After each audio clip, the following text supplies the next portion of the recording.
पश्चिम बंगाल में अब डॉक्टरों की नियुक्ति और उनके पदस्थापना को लेकर विवाद खड़ा हो गया है। सर्विस डॉक्टर्स फोरम ने स्वास्थ्य विभाग पर नियमों की अनदेखी और पक्षपात का आरोप लगाते हुए स्वास्थ्य सचिव से लिखित शिकायत की है। नेशनल मेडिकल काउंसिल के अनुसार सीनियर रेजिडेंट डॉक्टरों को पहले 1 साल मेडिकल कॉलेज या जिला अस्पताल में सेवा देनी अनिवार्य है।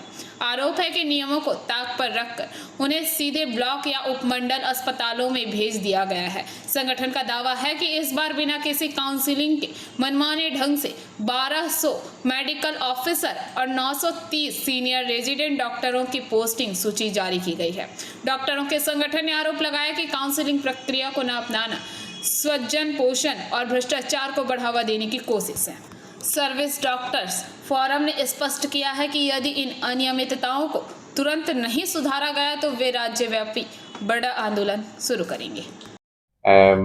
তার মধ্যে একটা হচ্ছে এসআরশিপ হয় হচ্ছে এমডিএমএস যারা করছে কমপ্লিট করছে তাদেরকে 3 বছরের একটা বন্ড পোস্টিং করতে হয়। এবার এই 3 বছরের বন্ড পোস্টিং এর মধ্যে 1 বছর হচ্ছে কম্পালসারি মেডিকেল কলেজে করতে হয় আর 2 বছর হচ্ছে পেরিফেরি হসপিটালগুলোতে করতে হয়। এবার নিয়ম হচ্ছে 1 বছর যদি মেডিকেল কলেজ না করে তাহলে ভবিষ্যতে সে যে মেডিকেল এডুকেশন সার্ভিস যারা মেডিকেল কলেজে পড়ায় সেই সার্ভিসে সে ঢুকতে পারবে, ঢোকার সুযোগ পাবে। কিন্তু এই যে লিস্টটা বের করেছে তাতে দেখা যাচ্ছে 90%ই হচ্ছে যে বন্ড পোস্টিং না করে থাকে তাহলে সে পরবর্তীতে মেডিকেল এডুকেশন সার্ভিসে যাওয়ার সুযোগ পাবে না। এটা হচ্ছে ন্যাশনাল মেডিকেল কমিশন সমস্যা হচ্ছে। এর ফলে কি হবে, যে লোকটা মেডিকেল কলেজে তার পাওয়ার কথা ছিল সে যখন পেরিফেরিতে যাবে তখন কি হবে, তার সেই মনোবলটা থাকবে না। আমরা আজকে প্রিন্সিপাল সেক্রেটারিকে সার্ভিস ডক্টরস ফোরামের পক্ষ থেকে একটা ডেপুটেশন দিচ্ছি, উচ্চ পর্যায়ের তদন্ত দাবি করছি। কারণ এখানে আমরা দেখলাম গতকাল যে এসআরশিপ পোস্টিং এর ক্ষেত্রে যে লিস্টটা বেরিয়েছে প্রচন্ড ইনডিসক্রিমিনেট এবং সেখানে দুর্নীতি হয়েছে বলে আমরা মনে করি। কারণ কাউন্সিলিং প্রক্রিয়া মেনে এই লিস্ট কিন্তু তৈরি হওয়ার কথা ছিল। আমরা 4-5 বছর আগে থেকেই আমরা ডেপুটেশন দিয়েছিলাম, কিন্তু লাস্টে 2 বছর কাউন্সিলিং প্রক্রিয়া মেনে হয়েছে, কিন্তু এবছর দেখলাম কাউন্সিলিং প্রক্রিয়া মানা হচ্ছে না। কারণ অনিকেতের কেসে যে ধাক্কা খেয়েছিল গভর্নমেন্ট, ফলে এবছর বোধহয় তারা সেখান থেকে পিছিয়ে গেছে, বাইপাস করে আজকে তারা কিন্তু স্টেট কার্ড তারা কিন্তু পোস্টিং দিয়ে দিচ্ছে, যেটার মধ্যে কিন্তু দুর্নীতি এবং স্বজন পোষণের একটা বিরাট সুযোগ রয়ে গেছে। ফলে দুর্নীতি স্বজন পোষণ হয়েছে বলে সেই অভিযোগও আসছে। এখানে যে সমস্যার বিষয় যেটা যে ন্যাশনাল মেডিকেল কমিশনের গাইডলাইন রয়েছে যে যারা এমডি পাস করার পরে অন্তত 1 বছর তাদের মেডিকেল কলেজে বন্ড পোস্টিং বা এসআরশিপ করতে হবে, আদারওয়াইজ তারা কিন্তু পরবর্তীতে মেডিকেল এডুকেশন সার্ভিসে তারা যেতে পারবে না।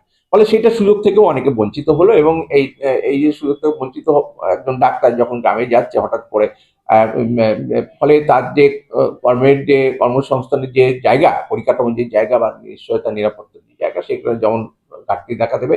ফলে আমাদের সন্দেহ যে সার্ভিস যেটা দাঁড়াবে সেই সার্ভিস কিন্তু উপযুক্ত মানের কিন্তু হতে পারে না।